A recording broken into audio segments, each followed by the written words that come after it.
Hey, Thursday night. Tell a friend, them damn fools is back again. Ross and Risky, what up, my boy? What's going on, man? We in here, man. Y'all know what it is. We talk about sports and the culture, so we might mix in a little hip hop here and there. Maybe something going on that's trending, you know what I'm saying, on X, Twitter, IG, TikTok, whatever's popping. We'll get into some of that. Tonight, main topic, should the Lakers trade LeBron?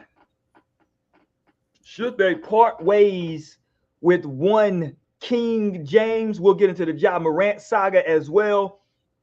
I didn't even get to touch on some stuff I wanted to touch on from Colorado on Tuesday. We got to talk about Prime in Colorado. We got to talk about that. They got a big 10 o'clock game, 10 a.m. game coming up on Saturday. And I think there's a couple other things we might have missed, but we'll get back to. I got a big prediction for the NBA. I think we're going to see maybe not the trade deadline, Ross, but I think this might be one of the most active year of trades in the NBA that we've seen in a while. Wow. You think so? Yeah, I think because people are talking about that like the Lakers may trade LeBron. We're going to get right into that here in a sec. But let me put this out there for you, just food for thought. I think Ja Morant can get traded this year. I think it's on the table that Trae Young can get traded. And I think if those two are out there, then the trade bait appears to be Darius Garland's names being thrown around, LaMelo Ball's names being thrown around. These are big names. You know what I'm saying? These are all stars that we're talking about. So yeah, we'll get into some of that as well. And I gotta give you some flag, Ross, because you tried to come on here and talk talk about your boy Steph Curry. All of a sudden, I saw some 16-point games, a 19-point game. Now he's not playing because he's sick or hurt or something. Yeah, his running mate, Jimmy Butler, he hurt. Talking about his back is stiff. Draymond Green got a sore rib. Yeah, old people. See? Oh, the old Warriors. So here we go. And LeBron ain't played a game yet. So yeah, we all old. He's old. The man's 40. Right. So let's talk about it. You brought up the King. Should the Lakers just go ahead and part ways with LeBron James? Right now, they're 7-2, led by Luka Doncic and AR. Austin Reeves. You've seen Austin Reeves go for 50. I think he's averaging like 30 on the season, which he probably won't maintain, but this is amazing. You've seen Luka have multiple 40-point games. Luka's kind of come back in shape. I was surprised last night what he had 4 blocks and 3 steals or something crazy. Like, so we're seeing a new effort from Luka. I do believe they like if the Lakers want to really compete and it was business, they would be looking to move on from LeBron James. I think there's a little bit more to this story of LeBron kind of whatever this is, what is sciatica? You know what I'm saying? And then you got right before the season, him disclosing this. You got him not playing when, like we said, the Lakers had all these national games, which they're still the Lakers. But if they would have known LeBron James was hurt, I feel like this whole first slate of NBA games would have been different. So yeah, I think there's something there. I think LeBron might be forcing his way out, but if you want to say Lakers trade, like this might be LeBron pulling a little move against it. We never know. They play a different type of game. But yeah, I think it would be in the Lakers' best interest to start exploring trades for LeBron. I think you got your future in Luka and Austin. Before I jump in, if you say they should trade him, any destinations in mind? Because look, if you trade them, you got to get something. Somebody got to give up something, right? What team would be willing to give away some valuable assets to kind of get the LeBron James farewell tour? A lot of people are saying Cleveland. So do you maybe go, because they're not going to get rid of Mitchell if you send him to Cleveland. He's staying. You don't need Garland, right? So do you get the big? They really don't need Garland though. Yeah, that's what I'm saying. So do you get the big then? Evan Mobley. Yeah, if you get Mobley though, do you include dominating in the trade then? I'm just asking because you don't need. I don't think that you need Aiden if you're getting Mobley because you still get. So maybe you trade a DeAndre Hunter and Evan Mobley, DeAndre Hunter, Evan Mobley, and another young big, and you kind of throw in LeBron and we'll say LeBron and Rui, and now if you're Cleveland, you go Garland, Mitchell, LeBron, Rui, and Jared Allen. How you feel? I'm not mad at that in the East. I'm gonna be honest with you. We got to see how it meshes, but I wouldn't be. How healthy LeBron James is, I think, first off. But you don't think he hurt though? You think this so he healthy? I mean, now he old. He gonna be old. Yeah, I don't believe he's. And then think about it, off the bench. See, people keep forgetting like they still got off the bench. You got somebody who I think still a lot of Lonzo Ball. You got what's the other kid they got Strus who can shoot it a bit, who can play. Oh, you said in your scenario they're trading Hunter, right? Yeah. What was the other kid they had? Oh, this motherfucker, he only plays good against LeBron. Thomas Bryant. He only plays good when he's playing against LeBron. That motherfucker don't miss against LeBron James team. So shout out to Bryant. But they got a couple players though. Porter Jr. can play a little bit. Proctor can play. I think there might be a bigger thing at stake. I think LeBron really want to get in ownership. So I think wherever LeBron, it's going to be a lot of money to be made with a LeBron James farewell tour. I'm talking from Nike, from the league putting these games on TVs, from every team jacking them ticket prices up crazy, to the shirts, to everything. It's going to be merchandise. It's going to be a whole big time money making year for the league. So I think it might last 2 years. You know what I'm saying? It might be a 2-year farewell tour. So I think LeBron, he trying to leverage, what he can.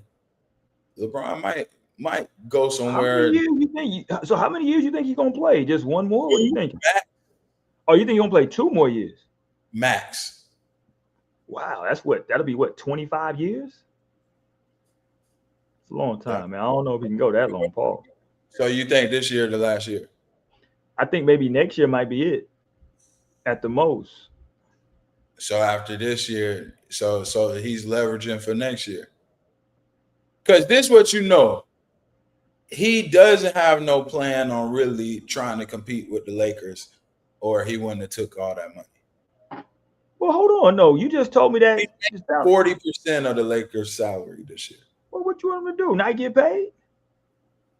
No, but I mean, he's on 1 year. So he could have, done a deal where, okay, I'm going to sign a 3-year and we're going to split it up. He said, nah, I'm going to go ahead and take the max for this 1 year.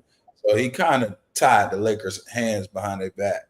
So even for a team trying to trade for LeBron, it has to be somewhere where he agrees with, because he's on a 1 year where next year he going to walk. And let's be honest, there's even as great as LeBron is, ain't gonna be no big trade market for a 40-year-old in year 23.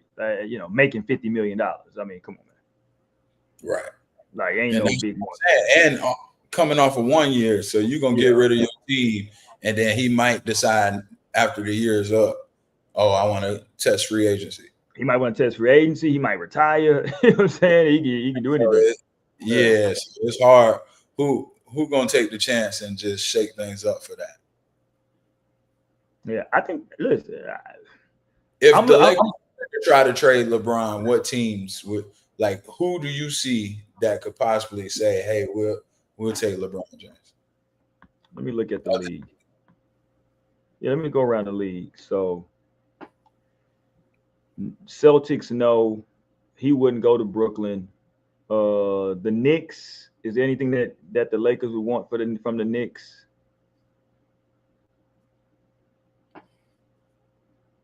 Cat. Would you do Cat for Bron? Get him to New York? Cat and Josh Hart. Oh no, we not. No.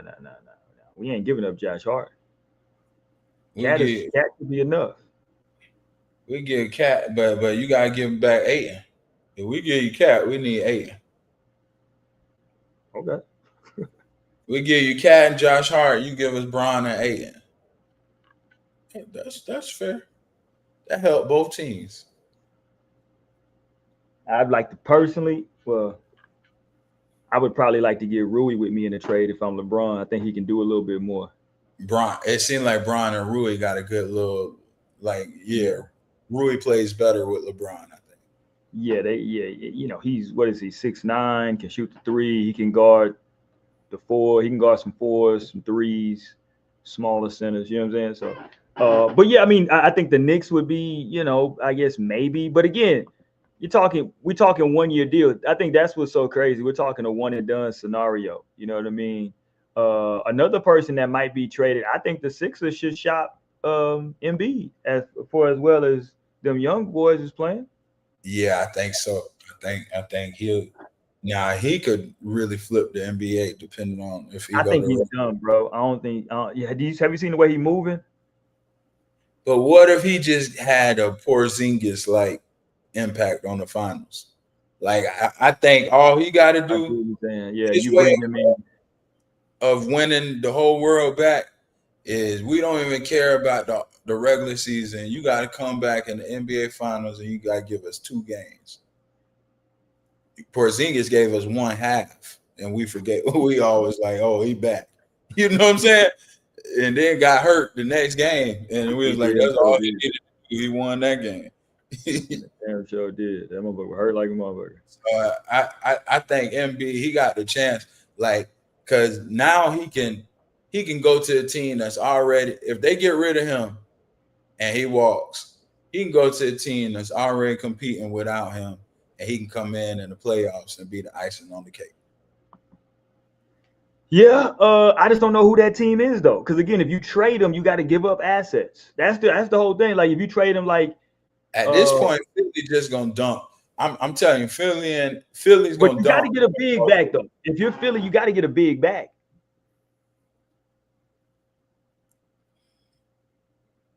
Like you don't want to trade them to like, and the money got to match or got to make sense. So would you trade him to Minnesota and get the Rudy Gobert pick and roll problem?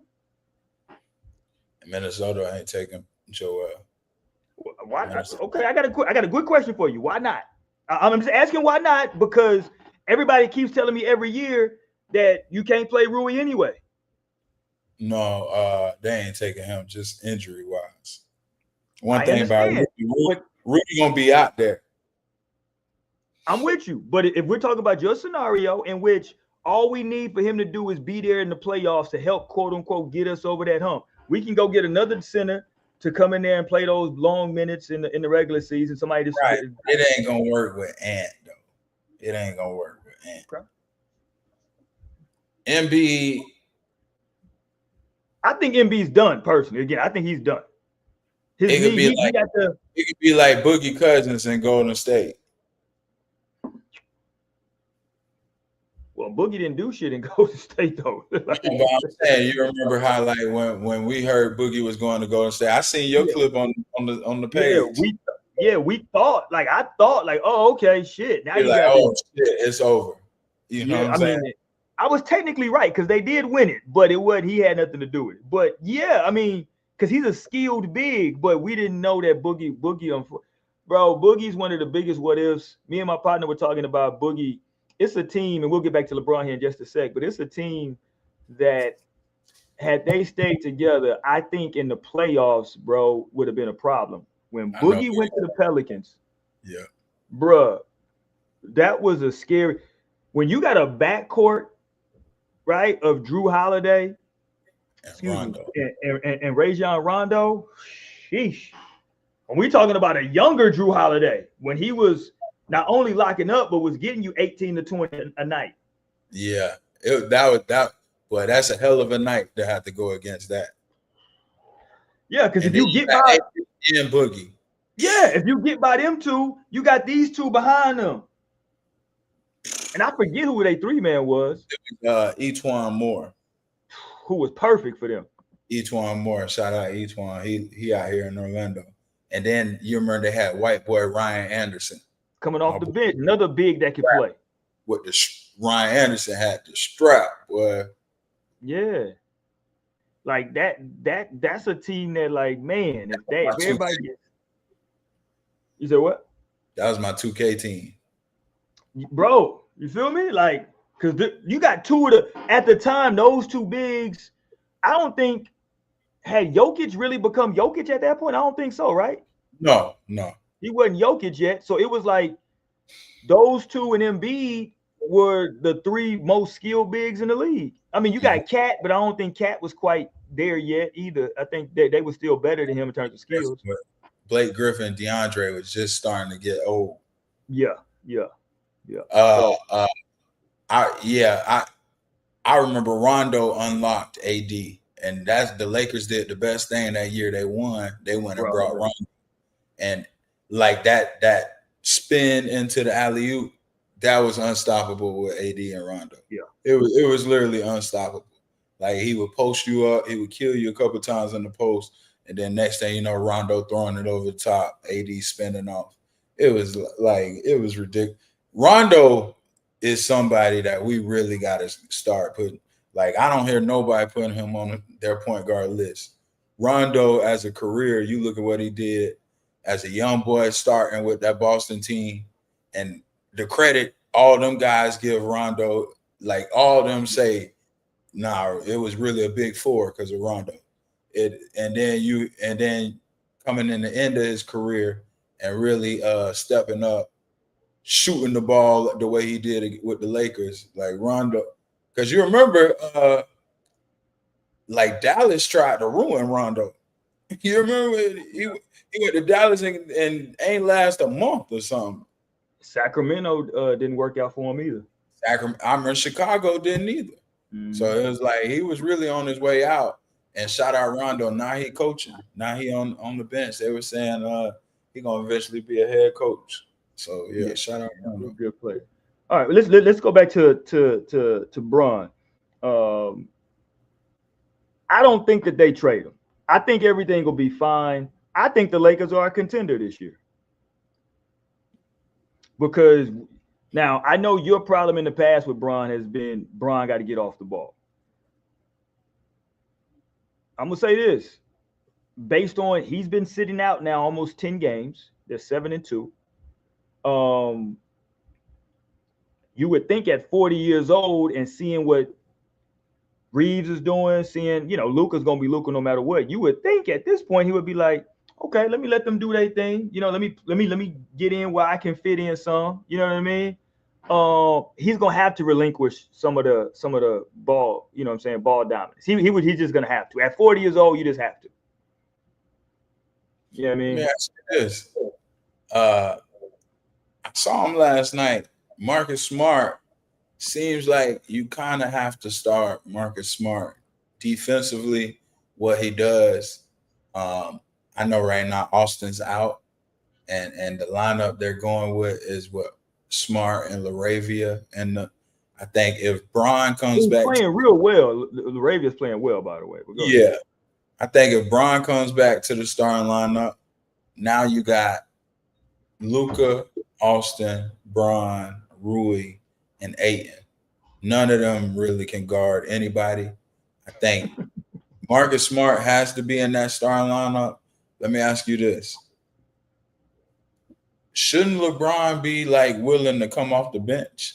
Because you got Luka, you got Austin, Marcus Smart, in the starting lineup. Now you can bring Bron and he can run the second unit. Isn't it time for a 43-year-old man just missed a whole bunch of games, your team's rolling? Like, what happened to not shaking up the chemistry? Nah, we good. We can bring one of them off the bench. They can come in and play some starter minutes, but we good. We gonna start. Because when Bron comes back, you losing so much defensively. You just told me you just named a bunch of guys and you told me none of them can guard nobody. So that's what I'm saying. Now you add so somebody. How much you lose it? Nobody can guard. Right, but you got to play. So who gonna come off the bench? It's got to be. I think Marcus Smart's gonna come off the bench, but I think in crunch time games, I think their end of game lineup is gonna be Marcus Smart, Austin Reeves, Luka, LeBron, and then depending on who they playing, Aiden or Rui, depending on who the other team's big is. That's what I think they're gonna go with at the end of the game. Because I think you almost have to have Smart in there because to your point, everybody else I just named, they couldn't guard me or you, to be honest with you. So you gotta have, and I didn't know how much he had left because he really was never healthy when he was in Memphis. Marcus Smart, that whole little run, and then I guess when he did get healthy, he wasn't really. So I didn't know.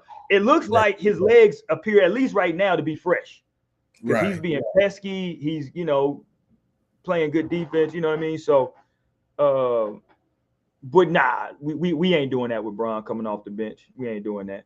Jordan didn't come off the bench for the Wizards, so we good. Yeah, we good. Why didn't Jordan come off the bench? Jordan was over there playing with Jerry Stackhouse and Rip Hamilton. The Wizards won 7-2, never. Well, yeah, because Jordan was starting. Maybe had he came off the bench, Rip Hamilton and Stackhouse. They're winning. This is the best start they've had here. Jordan played all 82 games, Ross. Tell that man to sit down. Without him. You're young. Hold on. LeBron's whole thing, the last 4 or 5 years, and the whole problem y'all had with AD is LeBron wanted to move to the second option. Yeah, he wanted to hand it off. Yeah. Hand it to somebody. So now you got Luka. Not only do you have a second option, you got the guy that y'all was telling me was the best third option in the league. Now he's turning into a pretty damn good second option. He's averaging 30 on the year. He's dropping 50, So this is the best case for LeBron. You get to play. You get to not exert yourself so much. So at the end of the year, you ain't got to be injured. You can miss games as you can please. You ain't got to try to make no all-NBA teams and none of that stuff. You can go out there and just play a good 50 games. Why not do that and come off the bench, and then you can be the one in crunch time to play. Nah, y'all don't want that. Y'all don't want, because y'all really don't want to win. That's what it is. The real objective is not to win games. But here's the thing, though, Ross. As an older player, the last thing you want to do is have it's going to sound like an excuse, but it's not. It's going to be hard. It would be harder for him to go through warm-ups, all that stuff, and then sit down and then have to come into the game. It's easier for him to go through warm-ups, have everything, get loose, start, then take him out and get into the rotation versus he do all that, then you sit him down the first 5-6 minutes and he kind of gets stiff, get cold. Now he's in the game just trying to get everything. So you don't think he's gonna be playing 44 minutes, 40 minutes a game? Nah, I don't think it's physically possible anymore. Because it was just the playoffs at the end of the year last year, and JJ ain't played nobody off the bench and just played Bron and them the whole game. Yeah, that was bad coaching though. Okay. Yeah, I was gonna tell you that's bad coaching. You know what I'm saying? Like they just fired Tibbs for that shit. Mm-hmm. Like it's just bad coaching. You know what I'm saying? Like you can't do it, bro. You know what I mean? Like, but I'm looking at the standings, Ross. Lakers right now, it's super early. I say it's early, but we're 10 games in. So we're like an eighth of the way through the season already. I know that's super fast, but that's just what it is. We're eighth of the way through the season already. So Lakers a game behind OKC. OKC, man, I know ain't nobody giving them no love. They 8-1, Ross. 8-1. And they look good. Yeah. The Lakers right now, though, are 7-2 in second place. And then really, it's a lot of teams at that 5-2. Rockets 5-2, Denver 5-2, Spurs 5-2. Clippers. The Clippers are 3-4. Oh, never mind. My bad. Yeah, Clippers are 3-4. Golden State 5-4. Portland surprisingly at 5-3. Now they got some problems with their coach scamming, so I don't know what's gonna happen to them. But they started off good, 5-3. Minnesota continues to disappoint me every year. They're 4-4. Yeah, Minnesota's a little disappointing. The Mavericks, I can't judge them. No one can judge them because everybody's just hurt. But they're 2-6. They're technically right now they're last place in the West. Shout out Cooper, man. Cooper's been actually having some good games, man. I've been kind of keeping an eye on him. Cooper, I think he's gonna be all right. I felt a little bad for him. He said this is actually the most I've ever lost. Yeah. And they pulled it up. This is the most he's ever lost. He done lost 6 games, and it's the most he's ever lost. Crazy. My problem with these young kids, though, is the lack of rebounding for their size. Cooper's averaging 14 points, but same thing I was saying with Zion. 6 rebounds? Like, you can't give me double digit or at least you can't give me 8, 9 rebounds. You give me 6? Like, oh, okay. All right. But no, I'm with you. I think he'll be. I think Cooper's gonna be okay. He's shown some flashes of all right. Once he gets it together, yeah, he gonna be all right. He gonna be all right because I think he's a touch better of an athlete than I gave him credit for in college. Because I was like, that's college. Let's see when he get to the league. So I think he's a little bit better of an athlete than I gave him credit for. I do think, though, I think he's a tad bit worse of a shooter than I thought he was going to be. And it could just be because the game's so fast. He's got to get his legs under him. But he is not – I thought he would shoot the ball a little bit better than he has. He ain't shooting the ball good at all. Yeah. But he's going to get – the game is going to get so much easier for him, though, when Kyrie comes back and once AD is like – well, I was going to say AD is healthy. But, I watched AD for a long time in L.A. He's never healthy. So, yeah. But Kyrie will make it easier for him, though, in terms of having him be able to play in some space. And they might need to trade Klay Thompson because he's not interested in basketball no more. You think so? Man, look, for as long as Klay is with Megan, if I'm a GM, I wouldn't pick him up. I'd be like, listen, Klay, dog, we like you. You a Hall of Famer. That's on Megan, bro. God, it's not on her. It's not her fault. That man is infatuated with her. He is counting down the minutes to get out of that arena. He not staying for post game. That nigga's out of there. As soon as the game over. Shout out Klay. Klay showing up, swaggy to the games again. Klay got a clean fade. You know what I'm saying? Hey, he gonna be like, remember when Dirk started, when his now wife, but when he first started dating the black kid. Dirk used to come with the aluminum foil. Megan finna start sending that boy to the games. With the spaghetti and what was his favorite meal? The spaghetti. I think it was spaghetti and fish, I think. That's how you know Klay really ain't from our culture, because we know not to eat no spaghetti. Yeah, that's one thing. Don't make me no spaghetti. I'm cool. He needed that, dog. He needed that spaghetti, dog. Who so far with your rookies, you think VJ the runaway rookie of the year? It ain't even close. Yeah. Well, I will say though, you got Cooper at 14, that Canuple and Charlotte, man, he had 15 a game. He been playing pretty good. I think they got something with him. If VJ wasn't playing that well, then I would give it to him. But VJ is just killing. And you know what the issue gonna be in Charlotte? They ain't gonna win enough games. Yeah. I'm looking. Okay, Cedric Howard. I do like the kid in God damn, there was another kid. Pelicans, Jeremiah Pierce. Nah, wasn't the Pelicans. Who was it, bro? Hold on. I just seen him the other night, and I was like, okay, he playing. Because I had seen a game, then I seen him again. My boy at Golden State from Florida. Will Richardson. Although he is playing well. No, he is playing well. 30. I can't remember. I can't even remember now. But no, I think for me, I think it's VJ. I think it's VJ. Again, Cooper's playing well. The kid in Charlotte is playing well. Harper, that's who it was. Harper for the Spurs. Yeah. Harper's coming off the bench playing real well. Yeah, if he was out there for that Laker game, it would have been a little better because they ain't really have no true guard behind Castle. Which Harper's playing well, bro. Harper got hurt though. He's gonna miss some time. So I hate that happened because I feel like he was just getting going. I was gonna think about the Spurs, like, okay, do you keep De'Aaron or what? The rookies, man. This rookie class has been a lot better than last year for sure.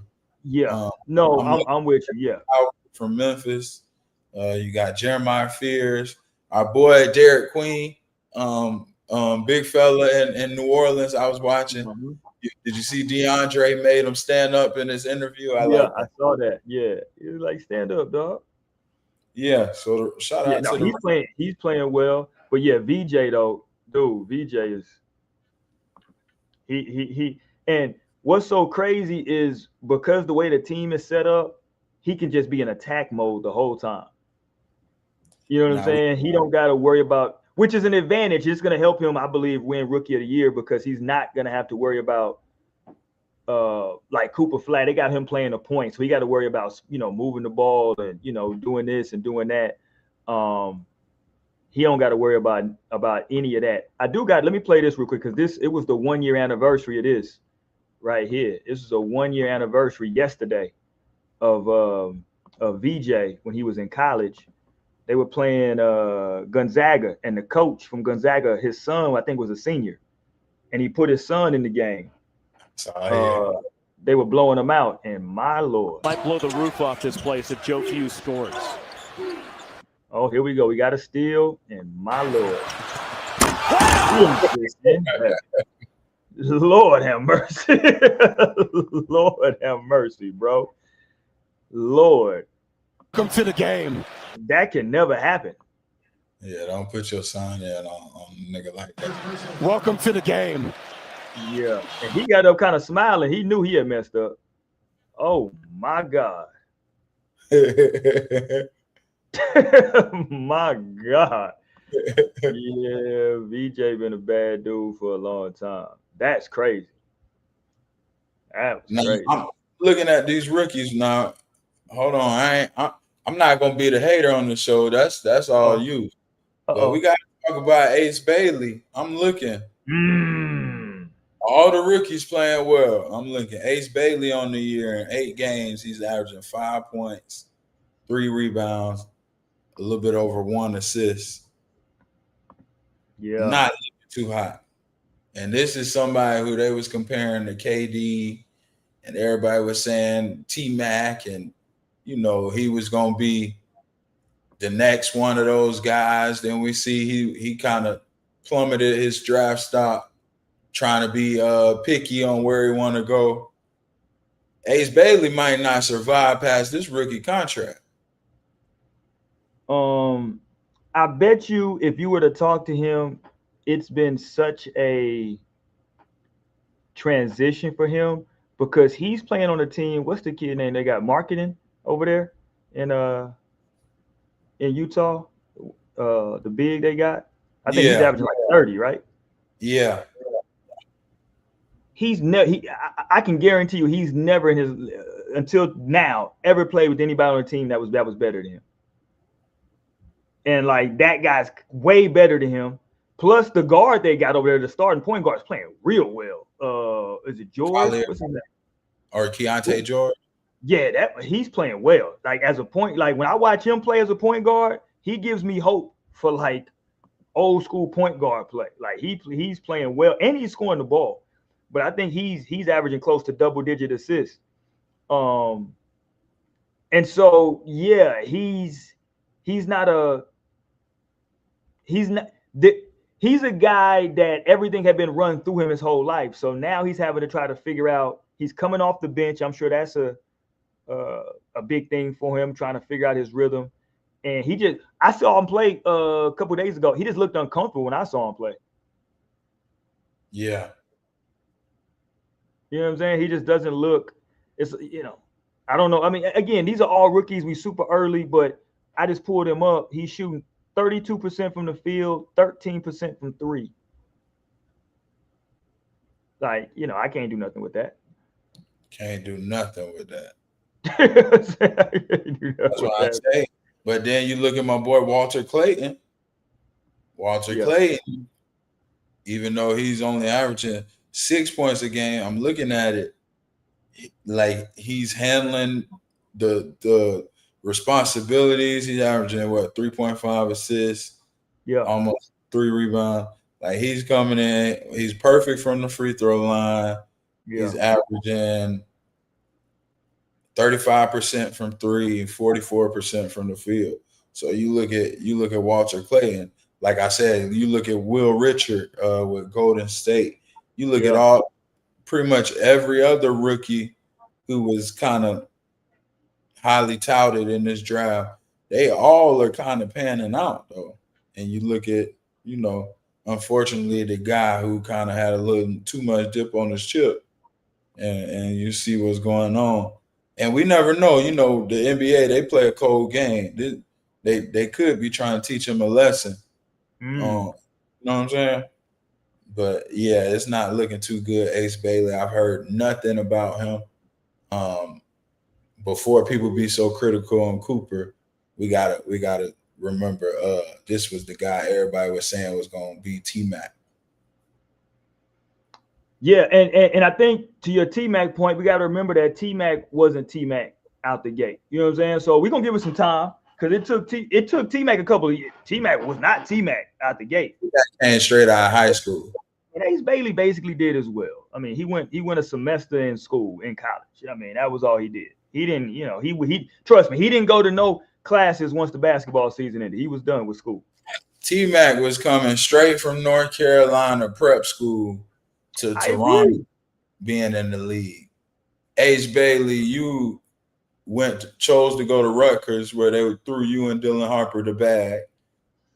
Gotta go get that. Lived like a superstar for a year. Yeah. Thought you was the man, came to the league demanding shit. That's different than T-Mac. Well, okay, when you add all whole, but you put a bunch of extras on it. I'm just talking about in terms of like when T-Mac first got to the league, it wasn't like T-Mac got to the league as a rookie. But even T-Mac wasn't a top 5 pick either. You got me there. I'm not saying he was, but I'm just saying like the T-Mac comparison, it might still be true because I think T-Mac didn't take off until like his 3rd or 4th year to where he's like, okay, maybe this kid does have something. Like it wasn't right away is my only thing. And I'm with you. T-Mac what was he, a late 1st round pick? When did he get drafted? I don't even remember when he was picked. Yeah, like late 1st round.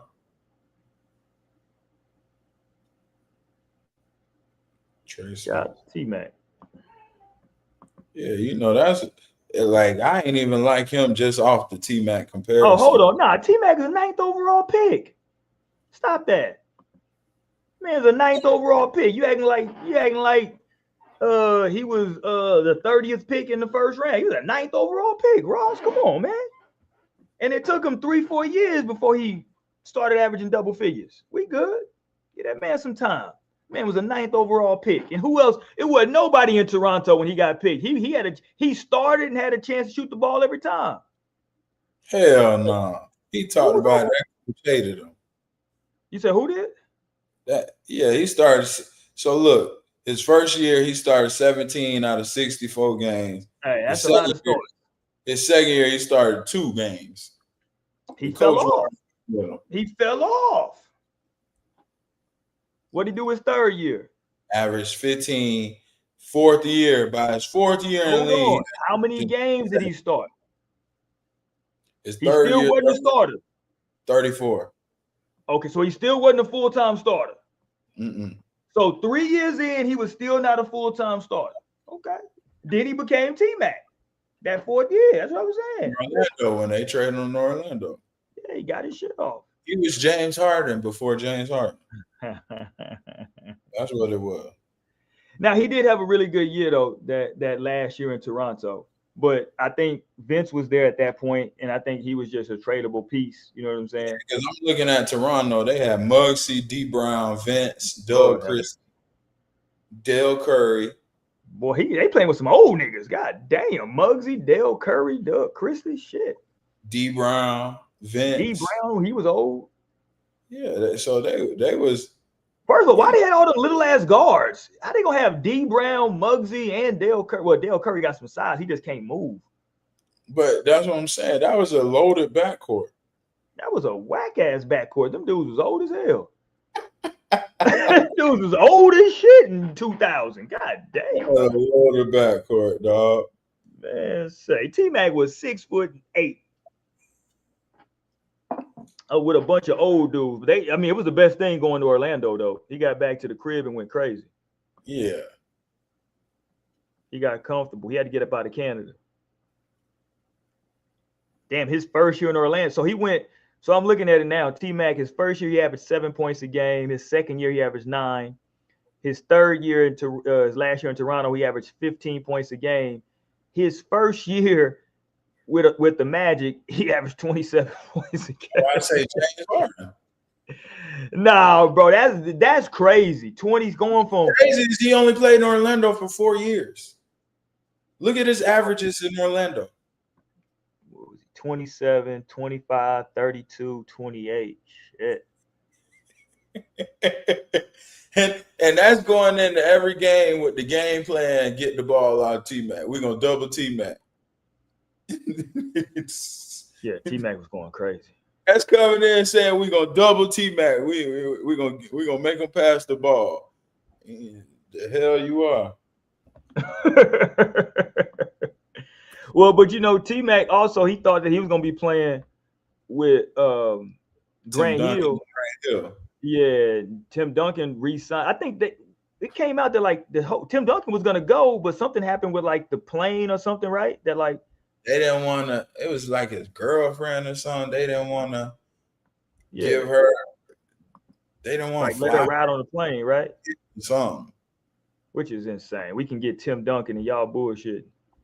But just imagine Tim Duncan never stayed with the Spurs. That was shaking the whole NBA history.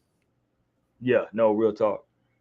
Yeah. Real talk. It would have, it would have also, the way we look at Pop would have been different too, because they definitely don't win all those chips. You know what I'm saying? They don't win, you know what I'm saying, when you take Tim Duncan away. So now, instead of having, how many chips does Pop have? 6? No, 5. He got 5.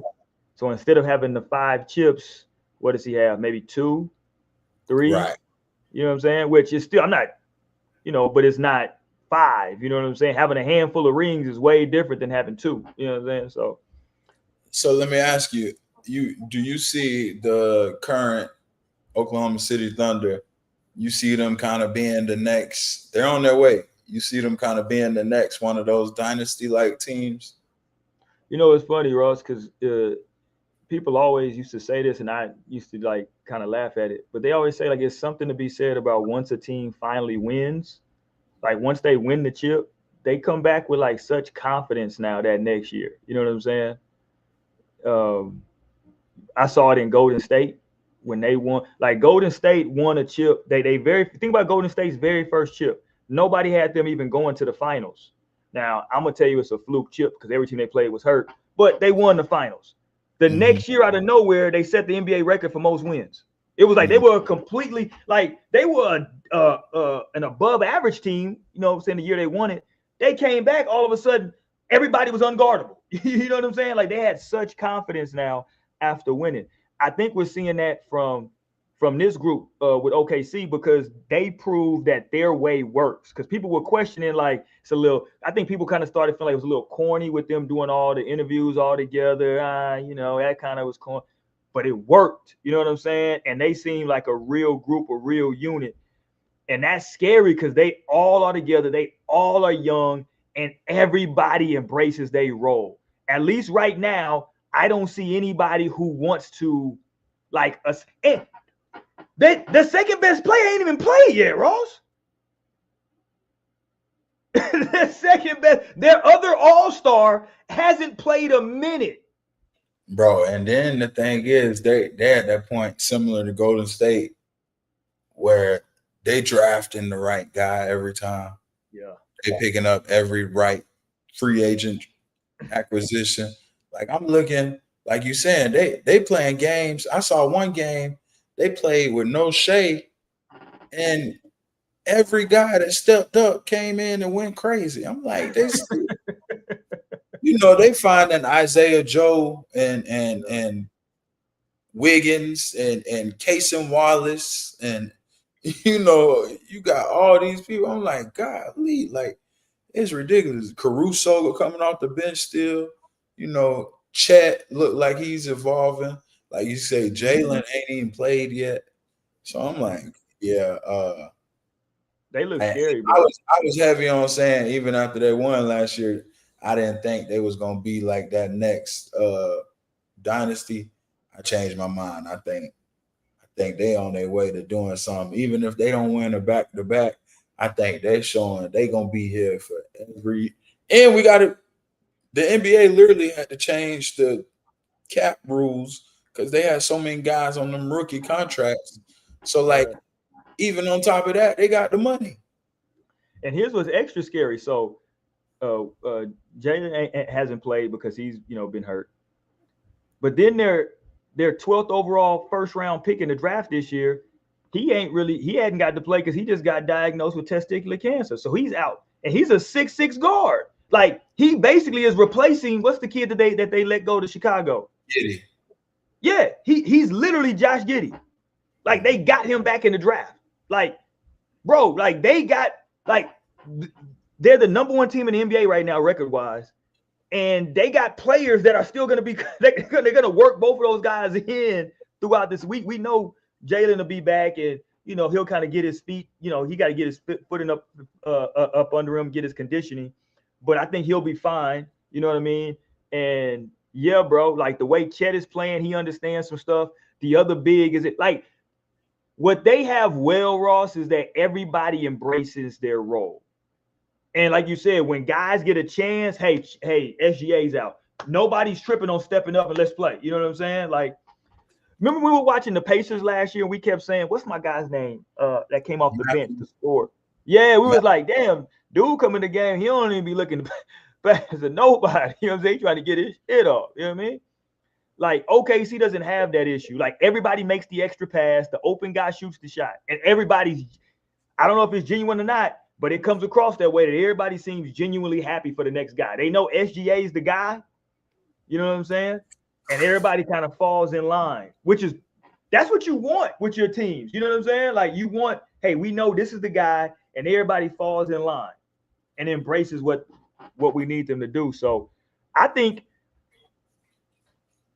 it's a 70% chance they repeat, barring injury. I think they might win 68, 70 games this year. Yeah. Yeah, I mean, realistically looking at the West, Denver, I mean, because you got to, always with the Joker. Who else? I mean, Houston, if they get it together, they could potentially be a contender, but it's their first year together as a group. The Spurs, yeah, I think. I think they're a scary matchup for everybody because now this is the problem. What we always held how you was gonna have a chance for them is they're young, they're gonna get tight in the moment. Now, like you say, they got that confidence. I think Jalen Williams got that monkey off his back. Chet got that monkey off his back. I think now, and just the versatility they have in those different matchups. Yeah, they're a scary matchup for anybody. I mean, you still got Dort. Like you got so many pieces. Caruso's defender. He guarded Joker last year. Right. They had Caruso Joker, and he did a damn good job. This is crazy. Yeah. All right, man. Let's get to something else real quick. We talked about LeBron some. Let's go to Ja. Let's go down to Memphis, man. Let's talk about some Ja. What happens with Ja in Memphis, man? It looks like he's out. Hold on, let me play this first. This is a funny interaction. Did you see this between Kevin Durant and Ja's pops? Let's play some of this. This was funny. Hold on, why you give me that screen?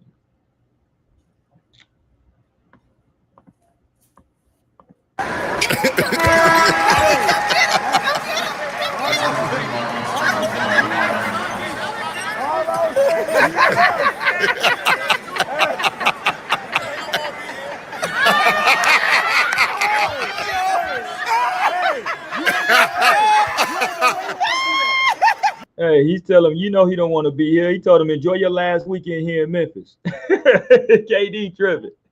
Told that man, enjoy your last weekend in Memphis. You know your son don't want to be here. Yeah. Look like he's out of there, man. I was the biggest defender of Ja. Man, I felt like they was giving him a bad rap. I felt like he really wasn't what they tried to paint him out to. And he just come out every single time and proved them right. Even though I disagreed with how the coach kind of dealt with, like, the coaches were tripping in that game that he was frustrated and he went and had that bad interview after. Now, I think at some point he got to realize he's the leader and I just got to shut up, or I got to play their game, or, you know, they already painted a narrative on me. I got to do everything like extra right now to kind of clean face. And I think, you know, with these kids and these role models, it's all about standing on business, you know. So Ja be feeling like he's standing on business. I'm gonna show them, you know. And he messed around, he got suspended. It's bad enough you playing terrible. I see he got the lowest field goal percentage. He's shooting terrible from three. He come from suspension, does a whole lot of nothing. So yeah, I think I hate to say it, I think it might be over for my boy too. Like you might, sometimes you can become that bad guy, and you got to live in that. You know what I'm saying? The thing with Ja is he got the shoes. He got the hottest shoes right now. All the kids wearing the shoes. Still got the culture. I mean, I still see clips popping up. I seen the dunk the other day. Then I seen a play where he went coast to coast and spin and then dropped the oop. Like, yeah, he still got the culture, but it's like kind of like what we were saying with Ant, kind of like that face of the league talk when Ant was saying he didn't want to be the face of the league. It's like, Ja, you almost, you know, by default, because you're so loved, you whether you want to or not, you gotta hold yourself to a certain standard just because culturally the kids love you so much. It's funny you brought up Ant because here's what's being floated right now. They're saying that the Timberwolves want to get in the Ja Morant business. The proposed potential trade would be Rudy, Rob Dillingham, your man T. Shannon, and 2 firsts for Ja Morant. That's a hefty price for Ja, but they don't really play Dillingham too much. T. Shannon played some good minutes, I thought, last year. I think they would be happy to get rid of Rudy Gobert. I think Ant is just tired of dealing with him, so I think that'd be addition by subtraction. But what you think if this were to go through? I don't think the Grizzlies do that. Why not? Tell me why not. I don't want Rudy, and if I'm the Grizzlies, I got Jaren. Unless you were to move Jaren before and see what you can get for Jaren. I don't know. It don't seem like enough back. And then the Timberwolves going to be a good team. So then those picks aren't really going to be good picks. I don't know if me personally, I don't know if you're getting enough back. Why you dissing your man T. Shannon, dog? Say, hey, shout out to T. Shannon, man, friend of the show. I'm holding you down, T. Shannon. I think that's a lot going back. Ross is dissing. Ross is dissing. I changed what I said. I'm gonna say no because my boy T. Shannon don't deserve to get sent to Memphis. Don't nobody deserve that. We had a whole segment. Is it safe for the players to play in Memphis? They need to clean it up out there. Memphis might be a little bit of the problem. But I think Dillingham's a good player, though, right? I think your man Shannon's a good player. Um, Rudy, Rudy is Rudy. If I'm Memphis, give me McDaniels. We need to throw McDaniels somewhere in there. I'll take Rudy, McDaniels, and DiVincenzo maybe. But I might T-Shan, give you that. I ain't gonna T hold you because DiVincenzo's been a disappointment to me over disappointment. in Minnesota. I think McDaniels, not he might sway the trade because now you add a all defensive guy and some length, a good little shooter. I think McDaniels is the 3 that a lot of teams are missing. But if you tell me that you want to take McDaniel and I can get Ja and I keep who am I keeping? Shannon or I'm keeping Dillingham or both? If I'm them, I keep T-Shan. So I got Shannon. I'm keeping Shannon. I'm getting Ja. I might do the deal if I'm So Minnesota. what this is telling me is teams might see T-Shan as a guy where, okay, he is the next kind of McDaniels or Derrick Jones, Yeah. crazy athletic. His jumper's getting better. I know they sent him down in G League for like 3 or 4 games, and the Joker went and got 40 every night. So he is taking that step. So maybe this is kind of telling you what teams think of him. Because I think Dillingham has been a little bit of a letdown. We all been rooting for him. I think so. Yeah. But it's been a little bit of a I think it's been hard for him to find the minutes like consistently, in my opinion. Like last year, it was tough. You know what I'm saying? And I just I think he might need a breath of fresh air. Now I was hearing something about Ja going to Houston. I think they can get more from Houston. Okay, let me see if I got a Houston scenario out there. Let me see if I can They could get more if they look at Houston. But see, I kind of feel like De'Aaron Fox to Houston might be better than Ja to Houston. But I think Houston might be the team to, if you really want to make some moves, you can get the most from Houston. I think they got a surplus.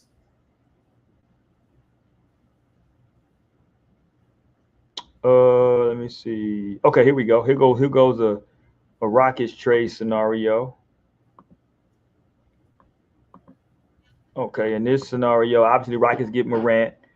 The Grizz are saying they would ship Van Fleet, Dorian Finney-Smith, Aaron Holiday, and 2 firsts. That ain't enough, Ross. That ain't enough. They robbed the Grizzlies right there. Yeah, Good. that ain't enough. Jeez, this 2K trades right here. That ain't enough. I don't know who put that one up, but that ain't enough. Dorian, give me Jabari and Tari Eason. Yeah. Give me Fred VanVleet, Jabari, and Tari Eason. You got a deal. Yeah, that definitely ain't enough.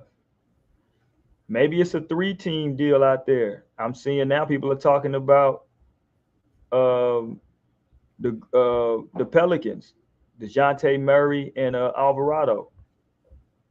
I like that. But the Pelicans, that young guard they drafted, Jeremiah Fears, he's a baller. He looks good. The Pelicans, I think they're rebuilding. Now we ain't talk about it. Is Zion gonna be on the trading block? Is it finally time? I'm gonna go further. Can I take it a step further with Zion Williams? I don't care what the numbers say. I don't care that he made an all-star team. Zion Williams is a bust. Ooh. Yeah. So? And I'm saying that because he wasn't supposed to blend in. That's not what we were sold, that he was going to blend in and be a good player in this league. He was supposed to take over and dominate the league. That was what he was supposed to do. He's 26 years. He's like 25 years old, right? 25, 26 years old now. Like, has he even won a playoff game? Has he even been in the playoffs since he's been in the league? Stop. Like, I'm being dead serious. Like, Anthony Edwards has played in the Western Conference Finals. Luka has gotten to a chip. You know what I'm saying? Like, we got to talk about what has he done. He's still averaging single-digit rebounds. Zion 25. Yeah, I mean, He been in the league what? 4? This is 4th year or 5th year? 5th year? Year 6. Year 6. His 6th year, Ross. Come on, man. We talk. I mean, I know the numbers. He's gonna sway everybody with the numbers. Don't get fooled by those numbers, bro. Those are empty calories. Don't let them numbers fool you, bro. What's their best finish? Damn, you don't think that he won a playoff game? I mean, tell me. I mean, you looking at it? What's the playoff stats? I don't see none. Yeah, because he ain't never played in the playoffs. Wow. Like, what we talking about, dude? Like, come on, man. He wasn't supposed to come in the league and blend in. He wasn't supposed. They told me he wasn't supposed to just be Blake Griffin. He was supposed to come in and take over. We never seen this before. He's supposed to dominate. All we've seen him do is be on the injury reports. Yeah. Yeah, I'm looking. I don't know if he ever played in the playoffs. Wow. I mean, he might have played. Did he play like the play-in maybe? Okay, he did 2022. Was that the play-in though? Was that the play-in?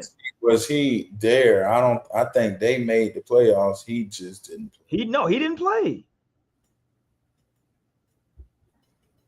Yeah, he's never played. He was hurt all the time. Yeah, he didn't play. Yeah. Got no playoff numbers, bro. So it's like in 6, this is his 6th year. He has like nothing. He's never played a minute of playoff basketball. What am I supposed to do with any of that? Wow.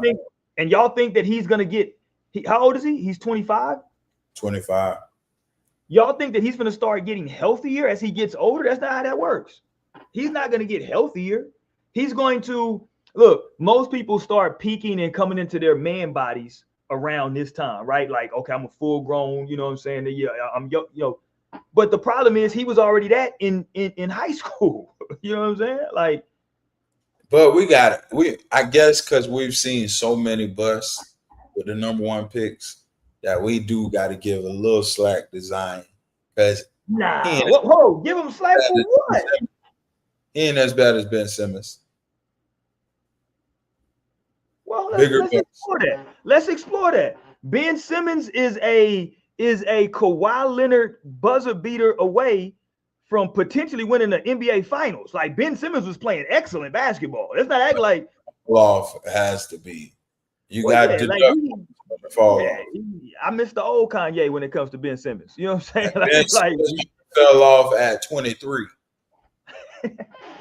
Like he ain't. It's not like Ben Simmons. Like he came in at 18 and fell off by 23. Come on, bro. Hey man, the kids told me mental health is real. Mental health is real, man. Shout out my boy. I love Markelle Fultz, even though he didn't have the height coming in. I think Ben Simmons had the height. Yeah, of course he had the height. Motherfucker's a 6'10" point guard. What are we talking about? Okay, what about Wiggins? Wiggins. Andrew Wiggins? Yeah. Man, we gotta look. He did. I'm trying to think of the other height number 1 picks. I mean, I don't think he wasn't as hyped. Like no one said that Wiggins was going to. He was a good player. He was the best player coming out in the draft. And if you go look at it again, if you want to get sucked into the numbers, in Minnesota, I think he's an 18 to 20 point a game guy for the whole time he was there in Minnesota. So it wasn't like he just wasn't scoring. He just was averaging 27 his second year in the league. I know, but the problem with from day one, everybody said the same thing with Zion. What's up with the weight?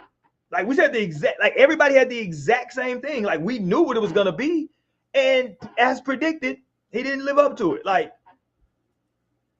he's not a bust on the court. Like when I'm saying a bust, I'm saying from like what he was supposed to, what he was supposed to do. Clearly the talent's there, but we all thought, hey, at his body size, is he going to be able to last in the NBA? Because it's different than playing AAU. It's different than a 30-game college season. We're talking an 82-game grind plus playoffs. Can you do that on a 6'6", almost 300-pound frame? You know what I'm saying? And I'm with you, man. Like Ben Simmons,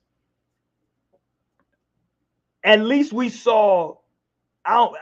we never saw peak Ben Simmons, but we saw like what it could have been. Like we got to see us like real close, like, oh, this is scary. And then, unfortunately, Kawhi hit a shot. Yeah, I'm looking. Yeah, out of all the number one picks, it's crazy. It's crazy. We jump on a few that don't pan out, but it's some good as number one picks. But I'm looking, it's kind of disrespectful to not pan out and be in this category because this is elite company. This is elite because I'm looking.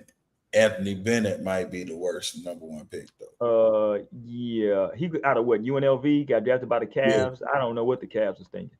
He might be the worst. You had Bargnani went number one. That's crazy. Yeah. Greg but to be fair though, that motherfucker wasn't really that bad at first. Like Bargnani wasn't horrible, but yeah, I'm with you. As a number one pick, yes, zip him up. Yeah. Although I am looking though, he did have a year in Toronto where he averaged 22 a game, but that was his career high. Yeah, Zion's like one of the worst ones for sure. For what he's achieved in the league for sure. Yeah, and the number one picks in the 90s was cold. Well, that's why all them out. I think the 90s might have the best number one picks. Yeah, they got Derek Coleman, Larry Johnson, Shaq, Chris Webber, Glenn Robinson. Well, Joe Smith recently lost his mind. Allen Iverson. Yeah, he lost his goddamn mind. Allen Iverson, Tim Duncan, the Candy Man, Michael Olowokandi was a certified bust. And then Elton Brand. They called this nigga the Candy Man. Nigga, that nigga was whack. They hit 8 out of 10 for sure. Yeah, no, that's a good group though. But yeah, no. To your point though, if you look at like the history of number one picks, yeah, it's like that they batting like 85%. You know what I'm saying? That those guys are gonna be Hall of Famers. You know what I'm saying? Like when you draft the guy number one, bro, it's you got an 85% chance at a Hall of Famer for the most part. Yeah, the 2020s might be the worst ones because I don't respect the Cade. I don't know if Cade, like when it's all said and done, are we gonna look at Cade like one of those? Even I think if we go back and we look at that draft, I don't know if we pick Cade number one.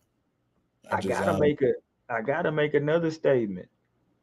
I'm starting to sour on Ben Caro. He been pissing me off this year. I'm starting to sour on my boy. I watched a couple games. I'm like, it seemed like somebody got to him or something. I don't like the way he's playing. He been the Magic in general. I was talking to a guy today. I love Bane and all. It has not fit. Yeah, it don't. I don't know what it is. Yeah, it is, bro. I don't know what it is about Paulo, and he's so talented, but I don't know if I like the ball in his hands that much. Like, I think he just get tunnel vision. I thought with Trey Jones coming, it was going not Trey Jones, Tyus Jones. It was going to space the floor and move the ball a little bit more. Yeah, the Magic pissing me off this year. And he ain't even got his big bag yet. So, they he's still on a rookie deal, ain't he? Yeah. Yeah. So he ain't even, so he's finna really, so yeah, hopefully they get that together. But yeah, I don't really like the way that they're playing offensively. They've been a bit of a disappointment so far this season. Yeah, and this was the year to set up to like, okay, we can go ahead and make a run. Now, see, like I like the roster because we got a lot of young talent. But it's just it's a bunch of pieces that don't fit. Look at the teams that they've lost to, though, to start the year. They've lost to the Hawks twice, who are terrible. They lost to the Bulls. They lost to the Pistons. And they lost to the 76ers. But let me tell you how many points they're giving up in these losses. Right. They gave up 127 in the first loss to the Hawks, 111 the next time they lost to the Hawks. They gave up 135 to the Pistons, 136 to the 76ers. Like, bro, you're not gonna win. Well, let me just tell you this. So we've had the same problems the last couple of years, and we tried to address shooting. It's been shooting and it's been pace. Let me just give you the 3-point numbers real quick. Paulo shooting 24 from 3. Franz Wagner shooting 39. Desmond Bain shooting 28 from 3. Damn. Wendell Carter shooting 50%. Anthony Black, the backup point guard, shooting 30%. Jalen Suggs shooting 39. Tyus Jones shooting 13%. Jeff Howard shooting 30%. Jonathan Isaac shooting 11%. So we got a bunch of niggas that you don't even have to try to guard at the 3-point. You can't win with Desmond Bain coming over here. He can't. He got to get that up. You can't shoot 28% from 3. No. Paulo, you can't shoot 24% from 3. And how many is he? Do you see how many he's shooting a game? Can you see that? 4. So he's shooting 1 for 4. Yeah, that ain't. Yeah, that ain't it. That ain't it. You can't do that. Tyus Jones, 13% from 3. Anthony Black, 30%. I mean, our guards, it's the guards. And these are the guys who have the ball the most. So, Franz is right under 40. Wendell's shooting 50, which is good. But you can't have your center being we don't want Wendell Carter shooting threes. You know what I'm saying? So it's oh man, it's looked terrible. And a little bit of it is the quality. Ain't nobody really creating open threes for them. So everything is kind of just let me try and catch a rhythm or late clock 1-on-1. Now I gotta shoot a bad 3. It ain't really like in the flow like Golden State. Yeah, they've been a disappointment so far. I mean, I knew Brooklyn would be terrible as I expected. Like that whole team where it's constructed is terrible, but I didn't think Orlando would be bad. Okay, one team we got to give some credit to. Shout out Chicago, and I watched them the other night. They playing well. Chicago look all right. They are playing well, and I think the league loves it because right now you kind of lost the market with Boston, and now you got Chicago, who ain't been good since Jordan. And guess who their best player is? Josh Giddey, a mofo that came from OKC. No. They got a team full of others. They definitely do. They got Pazulis, Josh Giddey, and Vucevic. They got a team full of good hair in Memphis. And I gotta be honest, they balling and they nice. No, they balling.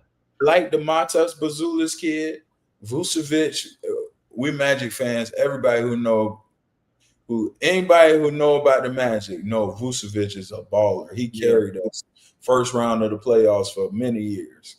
They have 6 players averaging double figures. That's tough, bro. And they say Josh Giddey had made more threes this year than he has in any season in his career. So already? He's worked on his game. Oh, and I'm looking at he's shooting 42%. He's shooting at a high clip. Like he's killing. Yeah, he's averaging 23 and 9 assists. He down there looking at all NBA. Yeah, and shit. I mean, 23 and 9, 23 and 9 to get you to hold on. And he averaging 10 rebounds a game. That's what I'm saying. Oh, damn, he down there averaging triple-double. Yeah, 23, 10, and 9, yeah. And they 6 and 1. Damn, I didn't know he was there averaging triple-double. And so last year, I'm looking at he averaged 15, 8, and 7. So now he at 23, 10, and 9. So he's only year 5. So he's taking the shot. I know. No, he was a good. They had to trade him. No, he had the stuff going on with the Yeah, club yeah, girl in the club. Yeah, we got to get your ass out of OKC. We had yeah, to get his ass about OKC. He was doing too much. He got too comfortable. They sent his ass to Chicago out there with them YNs. yeah. So He got his mind right. He had to focus on basketball out there. I'm looking at the Bulls. So yeah, they look good so far. 6-1. You got Josh Giddey giving you that. Vucevic at 19. Zulis at 15. Ayo DeSumo at 16. I don't even think Kobe White has played. Kobe White ain't even played. Yeah, they doing that without Kobe White. So yeah, shout out the Bulls. We gotta give them some love. Yeah, Kobe White, he's still hurt. So they doing that without probably their second best player. Yeah, no, but it allowed Giddey to step up. Did you see this? Some people were upset about this. I mean, I wasn't upset. It just is what it is. The NBA is hard to play. But Matt McClung, who had just got signed for a quick little second with the Pacers, and the Pacers are, that they got a lot of injuries. They said we good with your services. They went ahead and waived him the other day. Yeah, he's man. They keep him in the and they keep him in the league to be able to come save All-Star Weekend. But you don't think he's not an NBA player though? Nah. Here's the question I got to ask you: is he better than Bronny? That's a question I gotta ask you. Don't put that on me. And I ask you, is he better than Bronny? Could he help the Lakers more than Bronny can? I think Bronny's a better because Bronny caught a oop. Matt McClung can catch oops. If that's all you want. I think Bronny's an overall better basketball player. Stop it. I do. I think he's an overall better basketball player. Better than him at no point of his career, not in high school, not in college, not in the league. I think McClung is a scorer. I think he's a scorer. I don't think he's a good bat. I don't think because we don't need him to score. We need him to know how to play basketball. Like, can he defend? He's not a better defender than Bronny. Come on, Ross. Give Bronny some credit. Bronny can defend, bro. No, he can't. Who can he guard? When we saw him play defense, he don't play. When he come in, if y'all blown out, or if what you talking about? Like we seen these sample sizes of him playing defense. Bronny's a defender, bro. Nobody don't care, bro. Hey, boy, y'all crazy.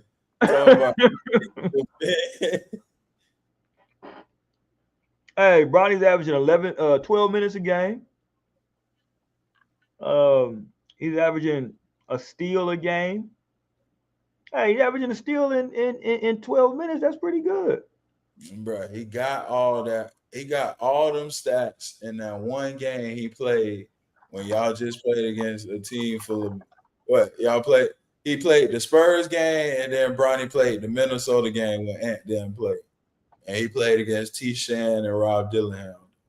He was locking up. Shout out to T. Shan, but he was locking up. But if we're looking at it, I think so far in the NBA, it's been good because we in the West we kind of got, OKC, we got Denver right there. We all expected Houston to be up there. Yeah. You got Lakers right there. I think the Spurs and Portland have been a little bit of a surprise. But we look at the East.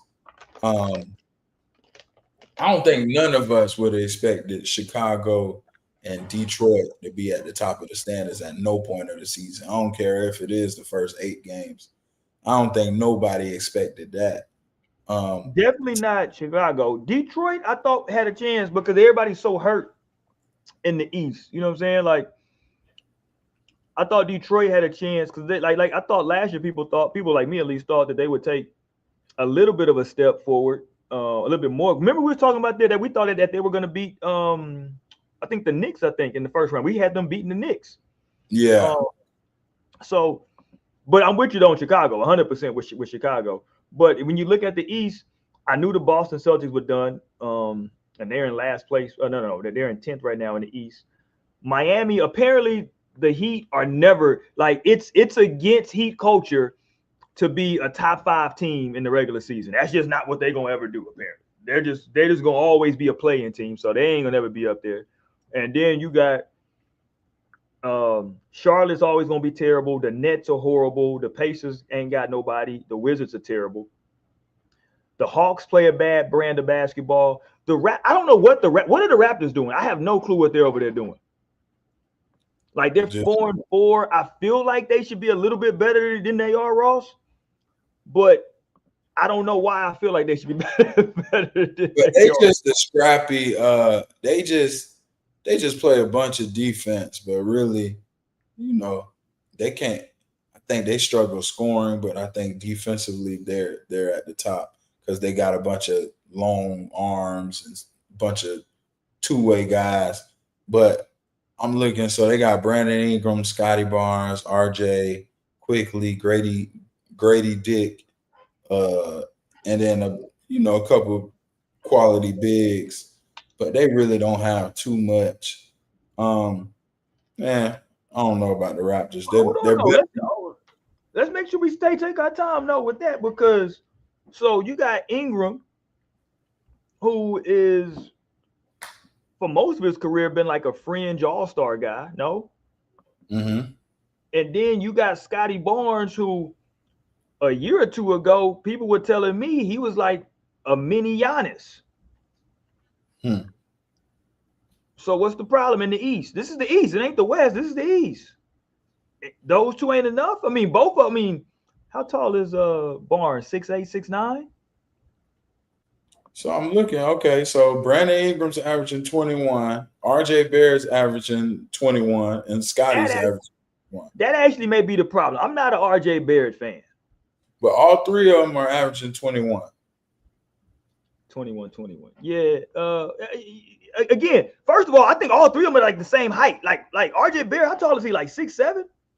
Yeah, they all from 6'7" to 6'9". Yeah, you know what I'm saying? Like, and I'm looking, all of them are above 50% from the field, and all of them are pushing 40% from three. Brandon Ingram, I feel like they could be better. Now Scotty's shooting 48% from three, which is amazing, and RJ shooting 40 from three. So if you look at it now, like I was talking about Orlando, you look at them as a team. As a team, they're just lighting it up. So everybody, Grady Dick is averaging 36, Shed 47. Shout out Mamu from the Spurs. He's averaging 50% from three. Those three are all pushing 40%. Murray Broyles 42%. So like they're shooting the lights out right now. That's probably why they're doing a little bit better than expected. We can only 4-4 though. They 500. But I'm saying we expected Toronto to be at the bottom. I mean, but right now with all those injuries though, like he's not gonna maintain shooting the ball as well. No, I agree. Yeah, no, they're not that good of shooters. Because RJ's shooting 40 from three, and he ain't like that. And Scotty's shooting 48 from three, so he's going crazy right now. I just think that like with Scotty and with Ingram, I just feel like they should be better than the Hawks. They should be better than a young Philly team. I think they should be better than them too. Well, who we're not talking about is, I think, Philly. I think Philly, they got the potential to really pull something off. We talked about trading Embiid, but I think with Paul George, you can move him. You can dump a bunch of money. You really could get rid of both of them this year, pay them to sit at home like the NBA does when they want to get somebody out of there. Pay them to sit home and just let the young boys run it this year. McCain just came back yesterday. I think Philly would their rebuild and kind of the pieces they have there, if depending on if it's the right trade, but they can make the right trade and really contend for a championship this year, I think. Oh, damn, you got them contending? Like if they, because you got two major pieces that you can dump off. Like if they make the right trade, and like we were saying with MB, you can get rid of him. Then with Paul George, you know, you ain't got to go searching for much. Just bring me in a solid vet that can knock down some open jumpers. I think like Philly can. It's so much money though, Ross. Like both of those guys make over $50 million this year. Yeah. Like, I don't know if you're gonna be able to find a trade partner. You're talking about two old guys who are hurt. Like, so, but yeah, but shout, listen, them young bulls over there playing though. Playing well. Yeah, they scary in that backcourt over there. That's real scary. Yeah, you don't want to play that. You don't want to have to run up and down. They like Sacramento was back in the day. Yeah, because I was gonna say you still come off the bench with no, he starts. Oubre starts now, right? Yeah, Oubre starts. Yeah, they got pieces. Damn, yeah. Yeah. And shout out Giannis, because Giannis in the Bucks, Giannis, I think we almost at that point where we kind of forgetting about Giannis. Yeah. And they look back to being like the Bucks. I think the last 2 years we was on Doc real hard. I think you know, they had their ups and downs. I think the Bucks look back to being like the Bucks. The Bucks, we forgot about them. We kept talking about the East and who got a chance. I think the Bucks might have something to say about that in the East. Yeah, no, I'm with you. Before we get up out of here, Ross, we didn't get to talk about this on Tuesday. Let me see if I can check your temperature on this. I think it's official that they're saying that the fight, the exhibition between Tank and Jake Paul has officially been canceled. Saw Jake had some stuff to say online about it, the little case and trouble that Tank is in right now. Yeah, I mean, so that was gonna be a big bag for Tank. Mm-hmm. You know what I mean? It was gonna be a big bag, and that was gonna be something that if he didn't want to fight anymore, you know what I'm saying, like professionally, he could have probably just chilled. But so can I ask you, and you probably know a little more, was he canceling this because in the long message he was saying how unprofessional Gervonta is? Was he canceling it because of that, or was he canceling it because Gervonta was found guilty in whatever charge was going on? I think it's a combination. I think they're thinking that like it's going to be something that's going to come down because it's a new civil lawsuit, and I don't know if they think that like they can come in and pick him up at any time. So it's like, or something can happen, and so you don't want to be planning this fight. Then all of a sudden the day before, you know what I mean? So I think they were just like, that's what I think it was. You know what I'm saying? I think technically it probably could have still went through, but I think if somebody's facing a suit at any moment, they could potentially get picked up, scooped up, and now your whole event is done. So it's better for maybe we just get a handle on it. You know what I'm saying? We cancel it ourselves and try to see if we can figure something out versus we try to ride it out. Day before the fight, he get picked. You know what I mean? I didn't like his language in the message. I didn't like him just trying to jump. Like I feel like a little bit of it is I want to save face and not endorse him while he's going through whatever he's going through. And then in the message is like, you know, Jake Paul, like, oh yeah, he's such a shitty human being, and it's like he's attacking him as a human. Yeah, and I don't think that's cool. I think that's kind of like trying to pile on to a man while he potentially could be down. I don't think that's cool. Like I ain't like the way he canceled it. No, I'm with you.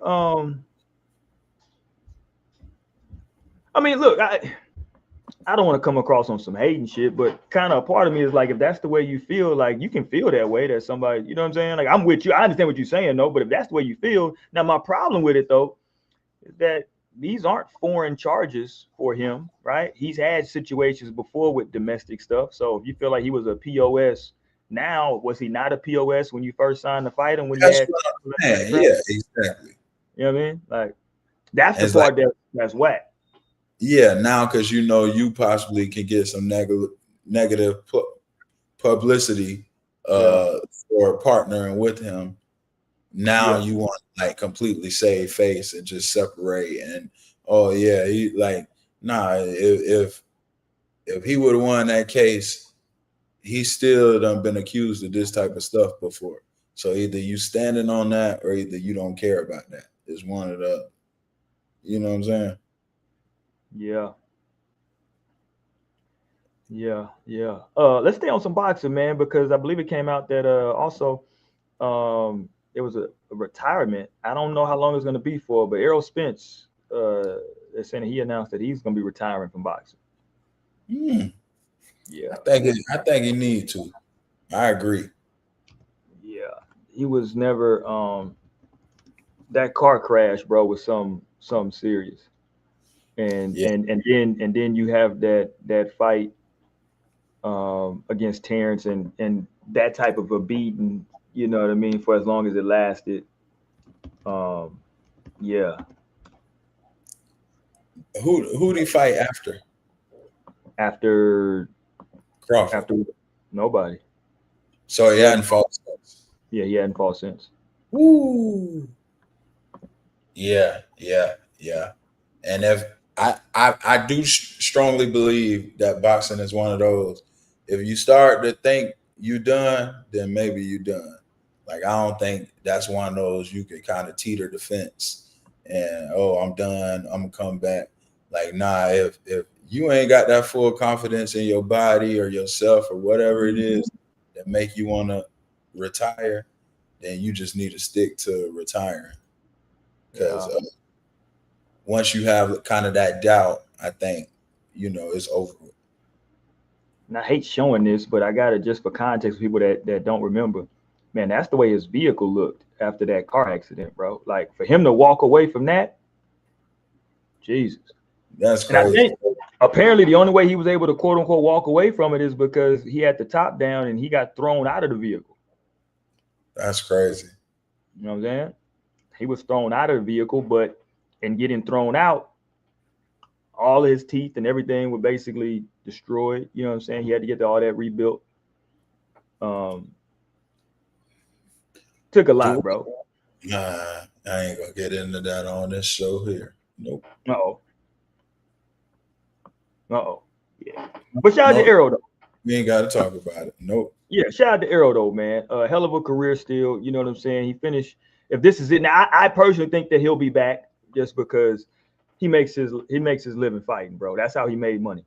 Hopefully his finances are good, but if finances become an issue, he gonna fight again, bro. Like they always. I just saw Floyd's talking about fighting again in 2026. Like, like when do boxers really retire? You know what I'm saying? Earl should go beat up Jake Paul and do it for the culture. He win back the whole culture. Go beat up Jake Paul. It might be a bag out there for him in that, but Do you think Jake Paul tries to find a replacement? He tried to. He threw out some names. He threw out Francis Ngannou. Ngannou apparently was offended, he said, by it. I don't know why he was offended. Let me kind of find the audio of him talking about he was offended. I was confused why he was offended. I'm thinking, you don't like money? Go get that bag. Because he knows calling for you to take that knee. If you get that call from Jake Paul, it ain't for a fight. It's to take that knee. Here we go.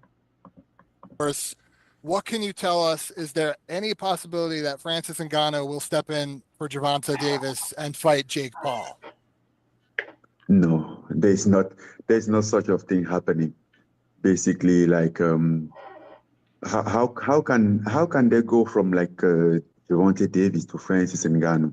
Like, I mean, Gervonta Davis is a fantastic boxer, but and is a one-shot knockout artist, but come on, like the way different and everything, it make no sense. You know, the Javonte Davis, you count, you say, okay, the size different can level up. But at this point, for me to, it make no sense. Yeah, so I'm out, Francis. I would go get a bag. Unless, like you saying now, if they calling them, hey, here's the deal, right? We want you to get up in here on some WWE. Yeah, then I'm, maybe Francis is good on that. Although I would tell him, depending on that bag, you got, you know what I'm saying, I might have for 30 million. You know what I'm saying? We might have to go get this paper. Yeah. I don't know what the bag was looking like though, but I don't know. He seemed like he was offended. I mean, I understand what he's saying, but it's not my fault. He's going from 135 pounder to a heavyweight in me. You know what I'm saying? That ain't my business if he wants to do that. Now, if it's a dive involved, then okay, I got you. You know what I'm saying? I got you. But shout out to the homie though, man. Let's get ready to get up out of here though, Ross. You got anything else, man, before we jump out of here tonight? No, I think that's it, man. I think that's it, man. We got this weekend. Yeah, we got to tap in. I ain't even get a chance to get on Colorado. I think they're gonna lose to West Virginia anyway on Saturday. We ain't get a chance to get on your Kansas City Chiefs either. Well, we good. First of all, it's no getting on the can. It's two things. Let me say before I close. It's two things we got to make sure we're clear on.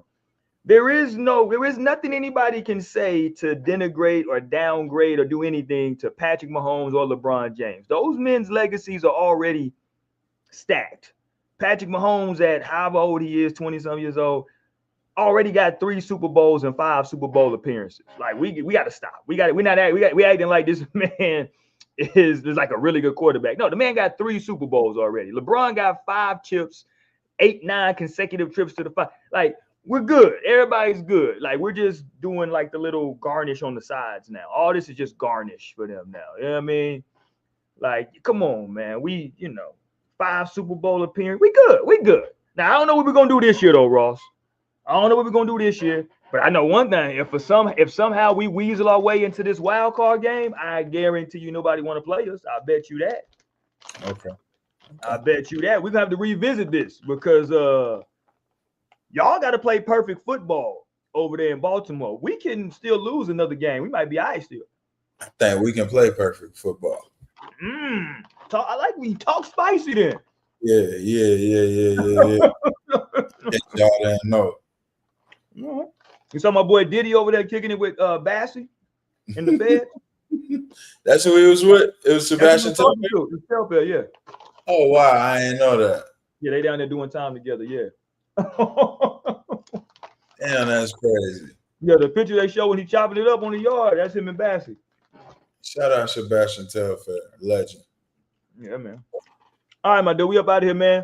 We'll holler at y'all on Tuesday. I might tap in on Saturday. I think it's a big. Let me just double check. Is it a NCAA game this weekend? A big game? I think so. I thought somebody was playing. South Florida stomped UTSA tonight. It's a big one this weekend. Who is it? Yeah, that's what I was gonna say. Cause maybe I'm wrong. Oklahoma, Tennessee. No, that was last weekend. This weekend is LSU, Alabama. Y'all play Tennessee this weekend, right? LSU, Alabama, A&M, Missouri.